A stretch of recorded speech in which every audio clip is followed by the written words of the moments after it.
Yeah, hey, how are you? Congratulations on the series. Thank you. What was it that drew you to it and made you want to be involved? So many people I knew. The guy who plays my partner in this, who plays the other Jonathan, Colin, we did Rent together 20 years ago. So creating a relationship of long-term couple was easy for us.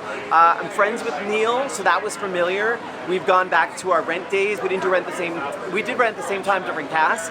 And so once you're part of the Rent family, you all feel like you know each other. So playing this role of someone who's been in his life for a while was pretty easy. And just Darren Starr's name alone is like, I want to be a part of that. Knowing that we have the executive producer of Modern Family, the writing's going to be great. And just shot in my hometown of New York. Getting an opportunity to work, in a city that I'm from. I don't live here anymore, so it's nice to be home. Say about gay life in the city today. I don't think we've explored what it looks like for this age group.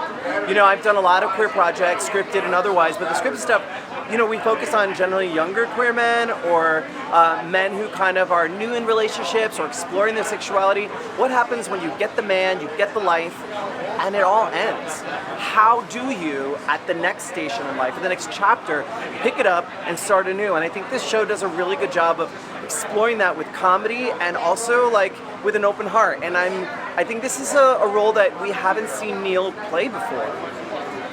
Wedding bells for some point during the series. Does that aspect of the series hit a little bit differently now than when you shot it? Even just Yeah, I think, look, anytime you talk about marriage equality, I was on Queer Eye when marriage equality wasn't the law of the land. And it was the first all-gay cast celebrated by even the President Bush referenced us, sort of jokingly and lovingly at the time, but didn't vote for us to be able to marry or love who we love. So it's not lost on me that while we have come so far in representation and visibility, so many of our rights are being slowly stripped away. And for those who have been paying attention, it's not so slowly. So I think the more you see people loving and caring for each other on television and the storytellers who bring us these stories, hopefully the more it normalizes it to folks that may not have access to these stories in other ways, like their real lives. Hopefully they fall in love with this cast, and we're just a small part of the incredible activists and storytellers who've been doing this long before we showed up.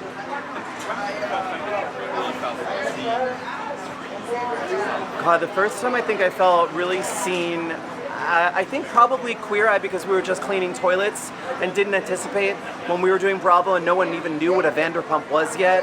We were a little cable station that could, and tripling the ratings in Bravo history with Queer Eye, the first all-out gay cast, none of us knew it was going to blow up. And just for being our authentic selves. We certainly, as 5 people, could not represent the entire queer community, just ourselves. And that to be celebrated at that time was shocking and moving, but I'm more inspired by what the kids are doing who came after us, and the activists who've been doing it all along. The work has gotten louder and bigger and stronger, and I think our community feels more empowered to push for. Back in the day, we used to just take what was handed to us. Now we demand more as a community, and appropriately so. in the opening episode, there's always a moment that it's funny, like, if you could bring back a venue for the night, what would it be? Limelight or Sound Factory or the Roxy. Those are the 3 places you definitely could have found me on my last night in Rent when we had the next day off. Those were the 3 clubs where that's where I learned about the gayness. No, but it was an iconic time. And listen, the Queer Eye guys introduced Beyonce at the Roxy one night. I mean, that's the kind of vibe it was. I got to see, Whitney Houston perform at Pier Dance. Like, this world is that we create here in Uncoupled is so intrinsically linked to New York City itself. It's hard not to harken back to those memories. And I know my character reflects on, some earlier times and what I did when I was younger, but I visually completely place myself at Limelight, Roxy, and Sound Factory just to kind of remember what that felt like. Thank you so much. Yeah, thank you. Yeah, of course. Thank you.